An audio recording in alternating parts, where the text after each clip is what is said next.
नंदनवन में एक महान संत का आश्रम था। दूर दूर से लोग उनके पास ज्ञान प्राप्त करने आते थे। एक दिन एक जिज्ञासु युवक जिसका नाम अर्जुन था वहां आया। उसने संत से पूछा। अर्जुन ने पूछा, गुरुदेव, संसार में लोग अनेक प्रकार के कर्म करते हैं। कोई धन कमाने में लगा है, कोई तपस्या में, तो कोई केवल भोग में लिप्त है।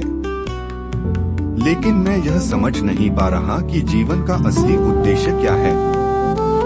क्या केवल कर्म करना ही जीवन है या इसके पीछे कोई और गूढ़ रहस्य है? संत मुस्कुराए और बोले, वत्स, यह प्रश्न अत्यंत गूढ़ है और इसका उत्तर तभी मिलेगा जब तुम इसे हृदय से समझने के लिए तैयार हो। सुनो, मैं तुम्हें एक कथा सुनाता हूँ। प्रथम कथा, राजा और तपस्वी। एक बार की बात है। एक राजा था जो बहुत ही पराक्रमी और धर्मपरायण था। उसने अपनी प्रजा के लिए बड़े बड़े कार्य किए, धर्मस्थल बनाए, दान दिया और न्यायप्रिय शासन किया। लेकिन जब उसका अंतिम समय आया तो वह अत्यंत व्याकुल हो गया। उसने अपने गुरु को बुलाया और कहा। राजा बोले, गुरुदेव, मैंने जीवन भर अच्छे कर्म किए, फिर भी मेरा मन अशांत है। मुझे यह भय सता रहा है कि मैं मृत्यु के बाद कहाँ जाऊंगा।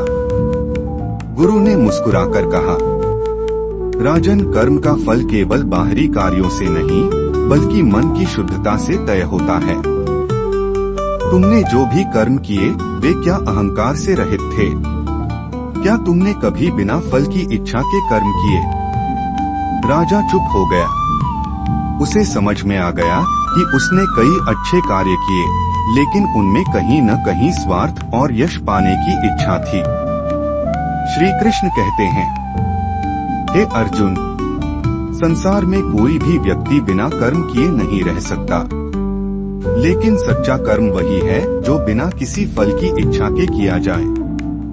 निष्काम कर्म, जब कोई व्यक्ति फल की इच्छा छोड़कर केवल कर्तव्य के रूप में कर्म करता है तो वही सच्चा कर्मयोगी बनता है।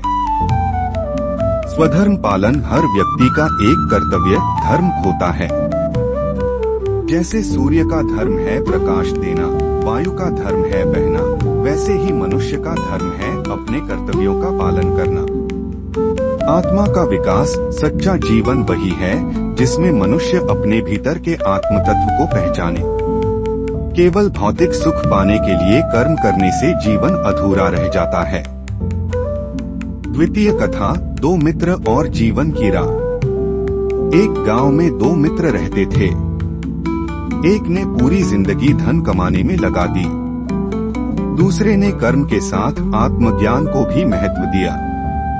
पहले मित्र ने बहुत पैसा कमाया, लेकिन जब वृद्धावस्था आई तो वह बेचैन रहने लगा।